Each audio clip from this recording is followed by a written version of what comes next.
അപ്പം നമ്മൾ ഇന്ന് പഠിക്കാൻ പോകുന്നത് പഴശ്ശി കലാപമാണ്. പഴശ്ശി കലാപം രണ്ട് ഘട്ടങ്ങളായിട്ടാണ് നടക്കുന്നത്. ഒന്നാം പഴശ്ശി കലാപം അതുപോലെ തന്നെ രണ്ടാം പഴശ്ശി കലാപം. ഒന്നാം പഴശ്ശി കലാപത്തിൻ്റെ കാലഘട്ടം നോക്കുകയാണെങ്കിൽ 1793 മുതൽ 1797 വരെ. അപ്പം 4 വർഷങ്ങളായിട്ടാണ് നടക്കുന്നത്. അപ്പോൾ ഏത് നൂറ്റാണ്ടാണെന്ന് ചോദിക്കുകയാണെങ്കിൽ 18-ാം നൂറ്റാണ്ടാണ്. ഈ പഴശ്ശി കലാപം നടക്കാനുണ്ടായ റീസൺ എന്ന് പറയുന്നത് തെറ്റായ നികുതി നയമാണ്. ഇത് നമുക്ക് ഓരോ ഡേറ്റ് വീതം പഠിക്കാം. അപ്പോൾ പഴശ്ശി കലാപം തുടങ്ങാനുള്ള റീസൺ എന്ന് പറയുന്നത് ശരിക്കും 1792 മൂന്നാം മൈസൂർ യുദ്ധം വഴി ബ്രിട്ടീഷുകാർക്ക് എന്ത് കിട്ടി?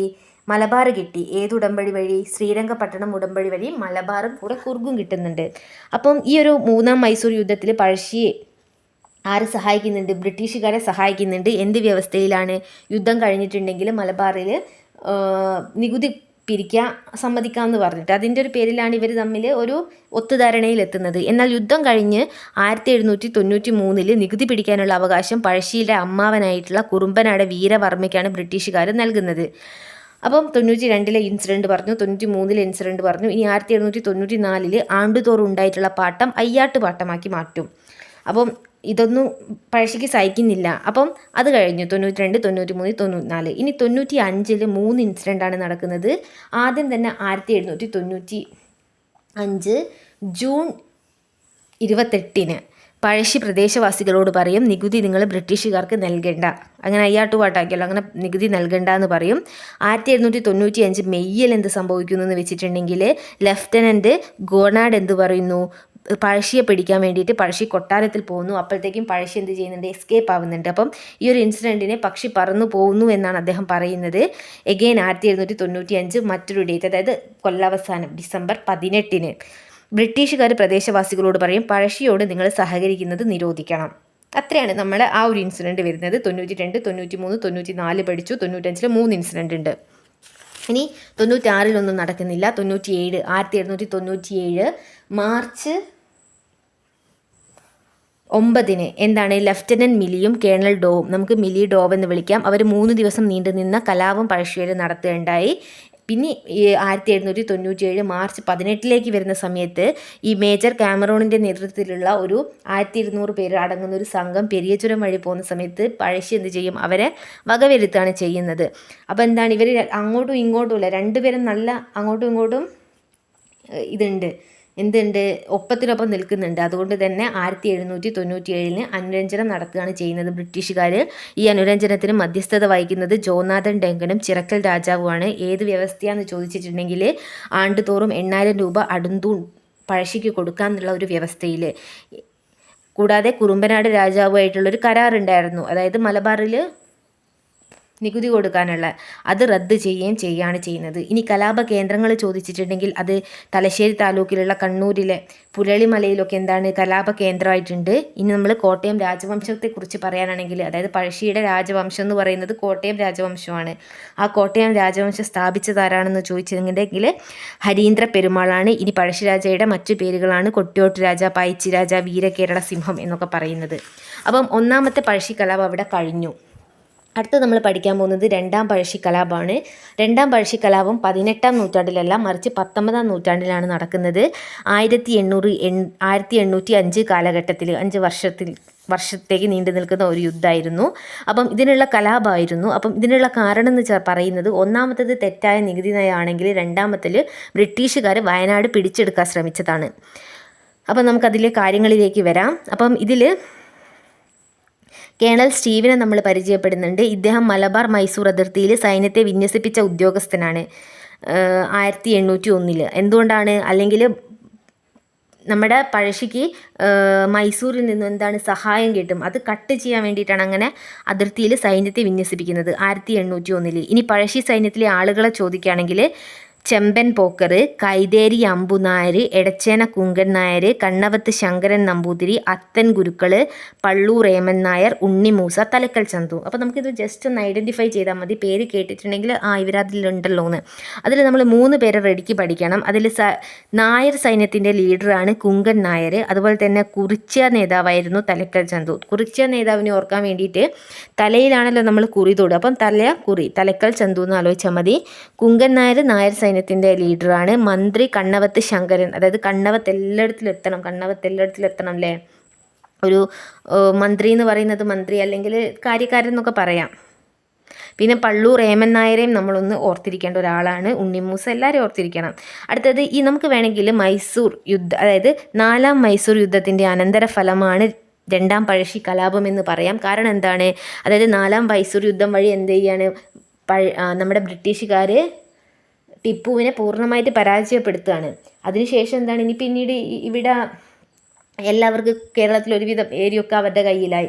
പിന്നീട് ഈ പഴശ്ശി രാജാവിനെ പേടിച്ചിട്ട് ആണ്ടുതോറും 8000 രൂപയും കൊടുത്ത് ഇങ്ങനെ സഹകരിച്ച് നിർത്തേണ്ട ആവശ്യമില്ലല്ലോ. ആ ഒരു കൺസെപ്റ്റിലാണ് അവർ പഴശ്ശിയായിട്ട് ഇങ്ങനെ വയനാട് പിടിച്ചെടുക്കാൻ ശ്രമിക്കുന്നത്. അപ്പം ഈ ഒരു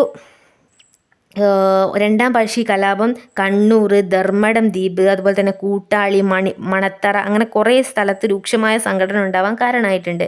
ധർമ്മടം എന്നൊക്കെ നമുക്കറിയാമല്ലേ, നമ്മുടെ പിണറായി വിജയൻ്റെ ആ ഒരു ഏരിയയാണ് ധർമ്മടം. അപ്പം കണ്ണൂർ, ധർമ്മടം, നമ്മൾ വയനാട് എന്ന് പറയുമ്പോൾ നമ്മൾ പഴശ്ശി മൊത്തം വയനാട്ടിലാണല്ലോ യുദ്ധം എന്ന് വിചാരിക്കരുത്. കണ്ണൂരും ധർമ്മടവും കൂട്ടാളം, മണത്തറ, അങ്ങനെ പല സ്ഥലങ്ങളിലും ഇതിൻ്റെ ഇതുണ്ടായിട്ടുണ്ട്, എന്താ സംഘടന ഉണ്ടായിട്ടുണ്ട്. ഇനി നമ്മൾ ഇയറിലേക്ക് പറയുകയാണെങ്കിൽ നമ്മൾ ആദ്യത്തെ ഇതിൽ പറഞ്ഞു 1801 എന്താണ്, സ്റ്റീവ്സൺ എന്ത് ചെയ്യുന്നുണ്ട്, ആ ഒരു മലബാർ മൈസൂർ അതിർത്തിയിൽ സൈന്യത്തെ വിന്യസിപ്പിക്കുന്നുണ്ട്. അതേ ഇയറിൽ 1801 ശങ്കരൻ നമ്പ്യാരെ തൂക്കിലേറ്റുന്നുണ്ട്. ശങ്കരൻ നമ്പ്യാർ ആരാണ്? ശങ്കരൻ നമ്പ്യാർ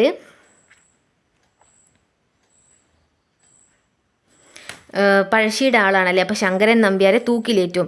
അപ്പം 1801 2 ഇൻസിഡൻറ്റ്. ഇനി 1802 2 ഇൻസിഡൻറ്റ് വരുന്നുണ്ട്. അതിൽ 1802 ജില്ലയെ നിരായുധീകരിച്ച് ഉത്തരവ് പുറപ്പെടുവിക്കുന്നുണ്ട്. ആരാണെന്ന് ചോദിച്ചിട്ടുണ്ടെങ്കിൽ ജില്ലാ കളക്ടറായിട്ടുള്ള മക്ലോയിഡ്. അപ്പോൾ മക്ലോയിഡ് എന്ത് ചെയ്യുന്നുണ്ട്, ജില്ല നിരായുധീകരിക്കും. അപ്പം 1802 ഒക്ടോബർ 11 ഇമ്പോർട്ടൻ്റ് ആയിട്ടുള്ളൊരു ഡേറ്റാണ്. പനമരക്കോട്ട ആക്രമണം, അതായത് തലക്കൽ ചന്തും എടച്ചന കുങ്കനും പനമരക്കോട്ട ആക്രമിക്കുകയാണ് ചെയ്യുന്നത്. അതിൽ 70 പേരെ വധിക്കുന്നുണ്ട് ഈ ഒരു ആക്രമണത്തിൽ. അപ്പോൾ 1801 2 ഇൻസിഡൻറ്റ് പറഞ്ഞു, 1802 2 ഇൻസിഡൻറ്റും പറഞ്ഞു. ഇനി 1804 വരുന്നത്, 3-1 4 നമ്മുടെ Baber, Thomas Harvey Baber Thalassery sub കളക്ടറായിട്ട് നിയമിക്കുന്നു. മക്ലോയിഡ് എന്ന് പറയുന്നത് ജില്ലാ കളക്ടറും ഇത്തരം സബ് കളക്ടറുമാണ് തോമസ് ഹാർവേ ബേബർ. ബ്രിട്ടീഷുകാർ പഴശ്ശി കലാപം അടിച്ചമർത്താൻ ചുമതലയേറ്റിയത് ശരിക്ക് ബേബറാണ്. അപ്പം ഇനി 1805 വരുമ്പോൾ അത് മെയ് 24, അതും ഇമ്പോർട്ടൻ്റ് ആയിട്ടുള്ളൊരു ഡേറ്റ് ആണ്, മനസ്സിലാലോചിക്കുക. മെയ് 24, 1805 മെയ് 24 മക്ലോയിഡ് വിളംബരം പുറപ്പെടുവിക്കുകയാണ്. അതായത് ബ്രിട്ടീഷുകാരെ ഹെൽപ്പ് ചെയ്യാത്തവരും ഇനി പഴശ്ശിയെ ഹെൽപ്പ് ചെയ്യുന്നവരും, അതായത് നമ്മളിപ്പോൾ ഒരാൾ ഞാൻ പഴശ്ശിയെ ഹെൽപ്പ് ചെയ്യുന്നില്ല എന്ന് പറഞ്ഞ് അവിടെ നിന്നാലും എന്താണ്, അവർ കലാപകാരിയായിട്ട് പ്രഖ്യാപിക്കും. അത് ശരിക്കും ബ്രിട്ടീഷുകാരെ അവർ ഹെൽപ്പും ചെയ്യണം, പഴശ്ശിയെ ഹെൽപ്പ് ചെയ്യുകയും ചെയ്യരുത്. അങ്ങനെ ചെയ്യാത്തവരെ കലാപകാരികളായിട്ട് പ്രഖ്യാപിക്കുന്ന മക്കളോട് വിളംബരം നടത്തുകയാണ് ചെയ്യുന്നത്. പിന്നീട് കോൽക്കാരെന്ന് പറഞ്ഞിട്ടുണ്ടെങ്കിൽ ഈ പഴശ്ശി സൈന്യത്തിന് എതിരായിട്ട് രൂപീകരിച്ചിട്ടുള്ള ഒരു പ്രാദേശിക സൈന്യമാണ്. ഇതിൽ 1200ഓളം പേരുകളുണ്ട്. അവസാനം 1805 ആകുന്ന സമയത്ത് ഇത് 170 കുറയുണ്ടായി. ഇനി മേജർ വിൽക്സ് എന്ന് പറഞ്ഞിട്ടുണ്ടെങ്കിൽ മൈസൂരിലെ റെസിഡൻ്റാണ്. കലാപകാരികൾക്ക് വേണ്ടി ആരും മൈസൂരിൽ നിന്നും ഹെൽപ്പ് ചെയ്യരുത്, അത് തടഞ്ഞ ഒരാളാണ് ഇദ്ദേഹം.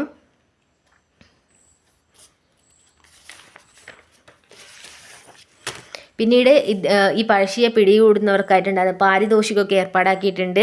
3000 രൂപയാണ് പാരിതോഷികമായിട്ട് ഏർപ്പെടുത്തിയത്. ഇനി ഈ ഒരു 2ാം പഴശ്ശി കലാപത്തിൽ നശിക്കപ്പെട്ട ഏഷ്യയിലെ ഏറ്റവും വലിയ കറുവാത്തോട്ടമാണ് അഞ്ചരക്കണ്ടി. ഇത് 1797 അവസാന സമയത്ത് എന്താണ് 2ാം പഴശ്ശി കലാപത്തിൽ 1ാം പഴശ്ശി കലാപത്തിൽ നശിക്കപ്പെട്ടതാണ്. അത് മറ്റേതിൽ പറയാൻ വിട്ടുപോയതാണ്. 1767 ഇത് സ്ഥാപിതമായത്. 30 വർഷം ഇത് നിന്നിട്ടുള്ളൂ. ഇനി പട്ടാള നിരത്തൊക്കെ പണി കഴിപ്പിച്ചത് 2ാമത്തെ പഴശ്ശി കലാപത്തിലാണ്, പഴശ്ശിയെ പിടികൂടാൻ വേണ്ടിയിട്ട്. ഇനി അദ്ദേഹം 1805 നവംബർ 30 മരിക്കുന്നത്. മലബാർ വയനാട്ടിലെ മാവിലാം തോടിലാണ് ഇദ്ദേഹം മരിക്കുന്നത്. ഇനി 1806 വരുമ്പം ഇവിടെ കേമൻ നായർ, പുള്ളൂർ കേമൻ നായർ, നമ്മൾ നേരത്തെ അദ്ദേഹത്തിൻ്റെ സൈന്യത്തിലുള്ള ആളുകൾ പറഞ്ഞിട്ടുണ്ടായിരുന്നു, പുള്ളൂരാണോ പള്ളൂരാണോ എന്നറിയില്ല, ഒരു കേമൻ നായരുണ്ട്. അദ്ദേഹത്തെ പ്രിൻസ് ഓഫ് വെയിലിലേക്ക് നാട് കടത്തുകയാണ് ചെയ്തത്. ഇനി തോമസ് ബേബർക്ക് 2500ഓളം പക്കോട കൊടുക്കുകയാണ് ചെയ്യുന്നത്, അന്നത്തെ കാശ്. പഴശ്ശി കലാപത്തിൽ നടന്ന സമയത്തെ ബ്രിട്ടീഷ് ഭരണാധികാരി റിച്ചാർഡ് വെല്ലസിയാണ്. ഇനി കുറച്ച് കോട്ടുകളാണ് പറയുന്നത്. ആർത്തർ വെല്ലസി പറയുന്നത് പിടിതരാത്ത തഞ്ചേടി. റാണാ പ്രതാപിന് തുല്യം എന്ന് പറഞ്ഞത് ലോഗണാണ്. ലോഗ് റാണാ പ്രതാപിന് തുല്യം. കേണൽ വിൽസ്കൻസി പറഞ്ഞത് മരണം മുന്നിലെത്തിയപ്പോഴും തലകുനിക്കാൻ മടിച്ചതാണ് പഴശ്ശിയുടെ വീര്യം എന്നാണ്. ഇനി പറങ്കി പടയാളി കേരള സിംഹം എന്നൊക്കെ വിളിച്ചത് സർദാർ KM പണിക്കറാണ്. ഇനി പഴശ്ശിയുടെ സ്മാരകങ്ങൾ നോക്കുകയാണെങ്കിൽ ഇദ്ദേഹത്തിൻ്റെ സ്മാരകം മാനന്തവാടിയിലാണ്. മ്യൂസിയം ഉള്ളത് കോഴിക്കോടാണ്. ഡാം ഉള്ളത് കണ്ണൂർ. വളപ്പട്ടണം പുഴയിലാണ്. ഗുഹ ഉള്ളത് നിലമ്പൂർ മലപ്പുറത്താണ്. College Pulpally. NSS college Mattannur. Thalakkal Chandu സ്മാരകം പനമരം. ഇനി ഇദ്ദേഹത്തെ ആസ്പദമാക്കിയിട്ടുള്ള കൃതികളാണ് പഴശ്ശി സമരം KKH കുറിപ്പ്, പഴശ്ശി ചമയങ്ങളില്ലാതെ മുണ്ടക്കയം ഗോപി, പുരളിമലയിലെ പൂമരങ്ങളെ കുഞ്ഞിരാമൻ നായരാണ്, കേരള സിംഹം KM പണിക്കർ, കേരളത്തിലെ സ്വാതന്ത്ര്യമരം PKK മേനോനാണ്. കേരള ചരിത്രത്തിലെ ഒരു ദുരന്ത ശതകം എഴുതിയത് ശങ്കരൻകുട്ടി നായരും. തലശ്ശേരി രേഖകൾ ഇംഗ്ലീഷ് ഈസ്റ്റ് ഇന്ത്യ കമ്പനിയുടേതാണ്. വീരകേരളം മഹാകാവ്യം എഴുതിയത് കൈതക്കൽ ജാതവേദനാണ്. പിന്നീട് നമ്മളിങ്ങോട്ട് വരുമ്പം ബേബർ പറഞ്ഞ ഒരു കോട്ടാണ്. ഒരു കലാപകാരിയായിരുന്നെങ്കിലും അദ്ദേഹം ഈ രാജ്യത്തെ സ്വാഭാവിക മുഖ്യന്മാരിൽ ഒരാളാണ്. ഒരുവനും അക്കാരണത്താൽ തൻ്റെ മരണത്തിന് പോലും മറയ്ക്കാനാവാത്ത വിധത്തിൽ ഇന്നാട്ടുകാർ അദ്ദേഹത്തെക്കുറിച്ച് ഭക്തിയുടെ സീമകളിൽ സ്നേഹാദരങ്ങൾ പുലർത്തിയെന്ന്. ഇനി പഴശ്ശിയുടെ ആ ഒരു ജീവിതത്തെ ഇതിവൃത്തമാക്കി ഫിലിമൊക്കെ ഉണ്ടാക്കിയിട്ടുണ്ട്. അതിലൊന്നാമത്തേതാണ് പഴശ്ശിരാജ. അത് 1967 കുഞ്ചോക്കോ ഡയറക്റ്റ് ചെയ്ത് തിക്കൊടിയനായിരുന്നു എഴുതിയത്. അതിൽ അഭിനയിച്ചത് കൊട്ടാരക്കര ശ്രീധര മേനോൻ. ഇനി കേരളവർമ്മ പഴശ്ശിരാജ എന്നുള്ള സിനിമ വന്നത് 2009 മമ്മൂട്ടിയാണ് അഭിനയിച്ചത്. അത് ഹരിഹരൻ്റെ സിനിമയാണ്. കഥ എഴുതിയത് MT വാസുദേവനാണ്. ഇനി നമ്മൾ കോട്ടയം രാജവംശത്തെക്കുറിച്ച് പറയാനാണെങ്കിൽ ഈ കോട്ടയം രാജകുടുംബത്തിൻ്റെ വേര് തേടി പോവുകയാണെങ്കിൽ ഇവർ ശരിക്കും പഴശ്ശി എന്ന് പറയുന്നത് കോട്ടയം രാജകുടുംബത്തിലെ പടിഞ്ഞാറേ ശാഖയിലുള്ളതാണ്. ഏതാണ്? പടിഞ്ഞാറേ ശാഖയിലുള്ളതാണ് പഴശ്ശി. ഇനി കോട്ടയം രാജാക്കന്മാർ പുറക്കിഴാർ വംശത്തിൻ്റെ പിന്മുറക്കാരാണ് എന്നും പറയുന്നുണ്ട്. ശ്രീ പോർക്കലി ഭഗവതിയാണ് കോട്ടയം രാജാക്കന്മാരുടെ കുടുംബദേവത. ഇത്രയാണ് പഴശ്ശി കലാപത്തിൽ നമ്മൾ പഠിക്കുന്നത്.